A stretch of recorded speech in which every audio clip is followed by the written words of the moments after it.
sebuah desa kecil, hiduplah seorang kakek tua yang menjual buah-buahan setiap hari yang ia ambil dari kebunnya sendiri. Kebunnya di belakang rumah sudah mulai rapuh karena ia tak memiliki keluarga atau kerabat yang bisa membantunya. Kakek itu hidup seorang diri, hanya ditemani oleh seekor kucing peliharaannya. Setiap pagi, sebelum matahari terbit, kakek bangun untuk memetik buah-buahan matang di kebunnya. Dia kemudian menjajakannya di gerobak kayu yang sudah usang, kemudian membawanya ke pasar. Kakek itu ramah dan selalu memberi senyum kepada setiap pembelinya. Dia menjaga harga buahnya agar tetap terjangkau, bahkan seringkali memberikan bonus kepada pembeli langganannya. Namun, ada seorang pemuda yang sering curang saat membeli buah dari kakek itu. Pemuda itu mengambil buah terbaik dan membayarnya dengan uang palsu dan juga kurang dari harga yang sebenarnya.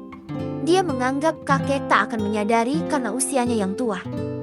Meski demikian, kakek itu tidak pernah protes ataupun marah. Dia menerima pembayaran yang diberikan pemuda itu dengan senyum dan merasa biasa saja.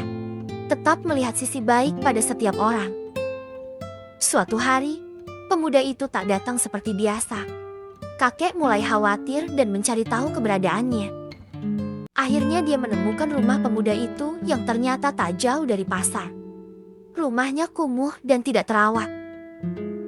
Kakek mencoba membangunkan pemuda itu yang terbaring lemah di atas ranjang. Pemuda itu membuka matanya perlahan dan terkejut melihat wajah lembut kakek. Ia mencoba bangkit tapi tak sanggup, hanya mampu merintih kesakitan. Kakek kemudian bertanya, "Maafkan aku hanya ingin tahu kenapa kamu tidak datang ke pasar lagi?" tanya kakek dengan suara lembut. Pemuda itu menceritakan bahwa dia sakit parah dan membutuhkan operasi, tapi tak punya uang. Kakek dengan tulus menawarkan bantuan, membayar biaya operasi pemuda tersebut. Pemuda itu terharu, bertekad berubah menjadi lebih baik. Setelah sembuh, dia menjadi anak yang peduli pada kakek, membantu dan menghormatinya. Dagangan kakek laris terjual, dan kini dia tak lagi kesepian. Karena pemuda itu selalu ada di sampingnya. Pemuda itu telah belajar dari kakeknya, meneruskan sifat baik dan rendah hati, menghormati semua orang. Kebaikan hati dan kesabaran seorang kakek tua telah mengubah takdir seorang pemuda yang semula licik dan curang. Meski dihadapkan pada perlakuan tak adil, kakek tidak pernah kehilangan kebaikan hatinya. Sikap penuh pengertian dan kemurahan hati kakek menginspirasi pemuda untuk berubah menjadi pribadi yang jujur dan peduli.